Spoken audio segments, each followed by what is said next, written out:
What's going on, everyone? It is Friday the 13th, kind of fitting for the week we've had. What we're going to do here, we're going to go through interest rates. This is my third rate update of the week. I usually do these every other week, but it's been a critical week. A lot of you guys are wondering what's going on with the markets. Why aren't interest rates lower? I'm going to explain all of that at a high level. But before we even get into that, here's what I want you to remember. If you're purchasing a home, think about rates as being a means to an end. If, let's just say on Tuesday, rates were at 3.5 and today they're at 4.5. If you were okay with the payment and wanted to move forward on the purchase at 4.5%, you'd be bummed you weren't at 3.5. But what's the worst thing that happens? Let's just say that rates go up to 5%. If rates go to 5% and you're locked in at 4.5, you feel pretty good about your 4.5. Well, let's say rates go down after you buy and they go down to 3.5. You're not stuck with 4.5, you just refinance. So always keep that in mind. As we're going through this panic and all this volatility, remember that you can always change your interest rate when the market allows for it. And if it doesn't allow for it, it means rates have gone higher. You're sitting pretty. So don't worry about that. So in short, here's what happened with the market this week. Typically what happens is mortgage rates go down when mortgage bonds go up. Mortgage bonds go up when the stock market goes down. So the reason for that, and that sounds more confusing than I thought it would, but the reason for that is as the stock market is tanking or going down, people are moving from stocks, more volatile assets, over to more secure assets like mortgage bonds. Mortgage bonds, you got a fixed interest rate for 30 years on an asset that people typically pay on. Pretty safe bet. Well, what happened this week is it all went away. None of the rhyme or reasons went away.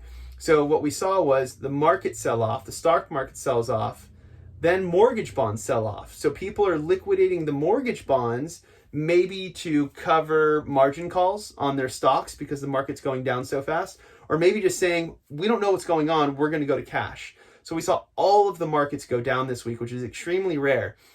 So I want to show you what happened Tuesday, Wednesday, Thursday is a recap of what we did earlier. And then I'm going to show you what happened today that I think speaks very well for next week for mortgage rates. The other thing to remember is it's Friday. So we're going into 2 days of news. We're going to get a lot of news about the coronavirus over the next 48 hours, but there's not a lot of trading happening because it's the weekend. So markets are closed. It's good to get news and not have panic in the market for a couple days. So let's jump into the data. I'll show you what's going on, and then we'll go from there. All right, you guys, so mortgage-backed securities, that's all we're going to look at today. I'm not going to get into the 10-year. Well, here, I'll do this real quick. So 10-year U.S. Treasury, 10-year Treasury up 13 basis points today. S&P 500 up 230 points today. And mortgage-backed securities up 19 bips. These are never all green. The S&P should really be red for mortgage-backed securities to be going up. So the fact that these are all the same is showing that money came all the way out of the market and now it's going back in. So if we look at the chart, here we go. So today, Thursday, Wednesday, Tuesday. I did an update on Wednesday explaining why things were selling off, but look at yesterday. We had a more than 200 basis point swing in one day. That's why we saw so much volatility in rates yesterday and why we saw rates go up so much literally overnight. Now, look at today. Remember my video from Wednesday, which you can see right here, I said if we level off here, it's going to be a good thing. And look what happened today. Here's today. And here is where I was saying, I hope we can hold this line. If we don't hold this line, we're going to end up down here somewhere, which will be worse for rates. Well, look at where we ended today. We are right in the middle of it. And if we look at where trading was for today, we have kind of the bottom of this 2-week period and look at where the top was.